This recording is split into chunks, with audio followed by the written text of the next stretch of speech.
been a few days since I've seen David, or at least I think so. It's hard to tell night from day anymore. It's always so dark. All of the plant life is dead. The ground is desolated from all the acid. I know, the acid those things keep. I'm sorry. Let me back up a little bit. David was my boyfriend, I suppose.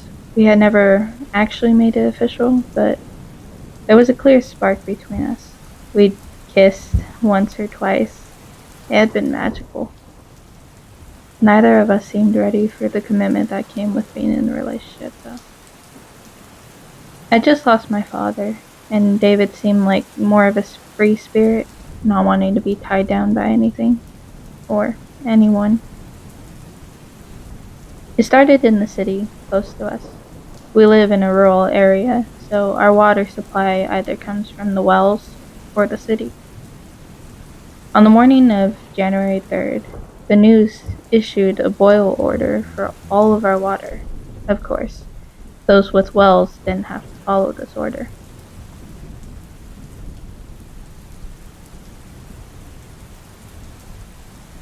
We were told that one of the factories in the city had an incident and that their chemical waste was now leaking into the water supply. However, they assured us that it was nothing serious and that boiling would eliminate any threats the chemicals may pose to humans. Regardless, David and I began buying bottled water. We had talked about it over the phone and had decided it would be safer. The news reports came about a week later. People were becoming violently ill, regardless of whether or not they had boiled their water. We were told to buy bottled water, which was just as well for David and me. 3 days after this, we learned that the sickness was apparently contagious. If we experienced any symptoms, nausea, fever, vomiting, and so on, we were to stay inside until they passed, effectively quarantining ourselves. The first death occurred on the 22nd. It was a young boy, I believe he was 9, named Aaron McCain. He had been fighting the illness for a week, and his tiny body had become finally numbed. He looked awful, pale and malnourished from the constant vomiting the disease brought with it. The city and the surrounding rural areas went silent when the story aired. He had been so small, with a whole life ahead of him.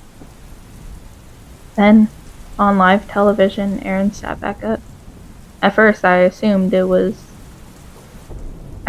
had to be the effects of rigor mortis, as the heart monitor continued to display a flat line. However, this was not the case.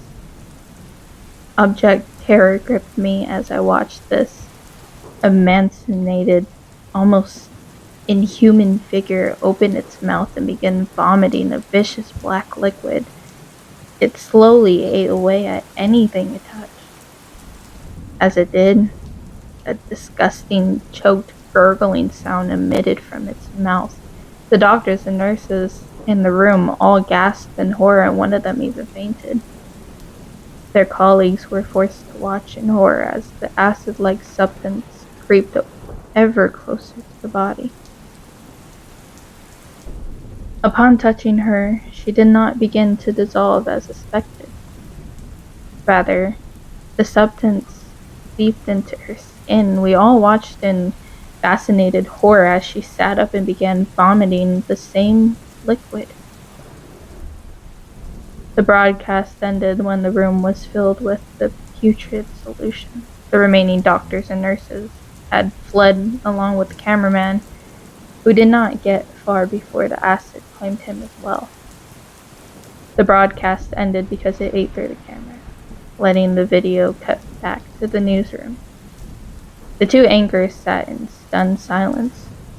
The police attempted to close off the building to no avail. As for myself, I was too frightened to leave the house or stay alone, so David came over. I was honestly relieved to see him. His truck was piled high with boxes of canned food and water. "What are you doing?" I asked him. "I came prepared," he answered with a slight grin. "This isn't some kind of zombie apocalypse movie, David. This is serious." "I am serious." Against my better judgment, I helped him unload the boxes. Underneath the boxes in the tailgate were a few 2x4s. I looked over at David quizzically. "You're not boarding up my windows, David." "Preparation, Alice," he tried to argue. "No way. Besides, if those things even get close, what makes you think a few pieces of wood will stop them?" He went quiet after that, and I knew I had won. For the next few days, we did a little more than eat and watch the news. I didn't sleep much. Every time I did, I would see that little boy vomiting the black stuff, hear agony in his eyes. There was agony, but it was somehow lifeless, as if he had no soul. After a few days, they were everywhere. People stopped leaving their houses. The airways went dead and the electricity went out due to the creatures destroying power lines. It was at this time that David's preparation stopped being stupid. We had several flashlights and packages of batteries, even candles. We huddled together under blankets, listening to the sheer, maddening silence of the outside world. Late that night, I was awakened by a soft but constant gurgling noise. My eyes widened in horror as I realized what was going on. They were here. They were coming. Quickly, I rolled over and began shaking David violently. "Wake up," I pleaded. "Wake up." It took quite a bit of effort to get any response from him at all. After a while, he sat up groggily. What is it?" I placed my finger to my lips, silently telling him to listen. It was getting louder, closer. David cursed and jumped up to his feet, grabbing the shotgun he had brought with him. Before, I had thought he was being paranoid and overdoing it, but now it felt like our only line of defense. I prayed that his aim was correct.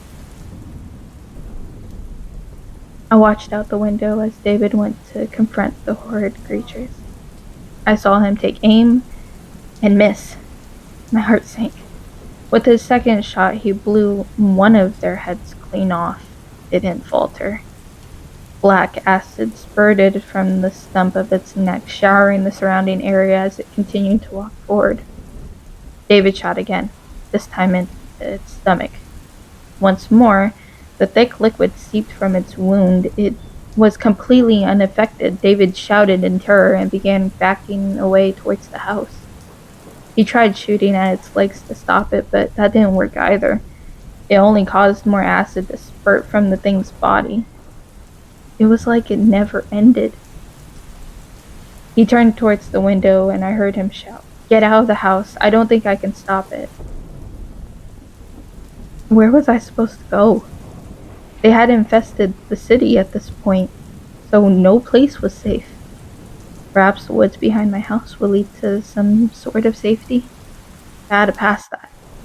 That monster to even get close. Maybe if I ran. Hesitantly, I opened the door and stepped into the cold night. My flashlight cast a narrow beam in front of me that told me where I was going. I had been too frightened to grab anything else.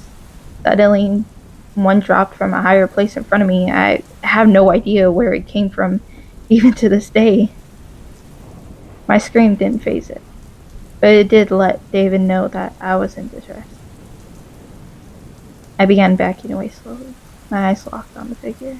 Something came from the left, tackled it to the ground.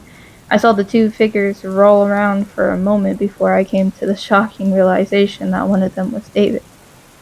My eyes went wide. "Go," I heard him yell. "Get out of here." I tried, but my legs remained in place. I was frozen in fear, and my body disobeyed every command it was given. After what seemed like hours, David and the thing stood back up. I stood there, my eyes fixated on the man I loved, as he opened his mouth and began vomiting the black ooze. At that moment, all function returned to my body. I ran faster than I have ever ran in my entire life, straight into those woods. I had forgotten about the river that runs behind my house. The river whose water is now a sickening black. I had no choice but to begin following it downstream. The trees and bushes became more and more sparse until there was none at all. So here I am, lost and alone. I have no idea where I am or where I'm going. I haven't slept in a long time. Sometimes I swear I hear gurgling noises coming from behind me. But you wanna know what's worse? I'm so fucking thirsty. Starting to think that maybe one little drink can't hurt.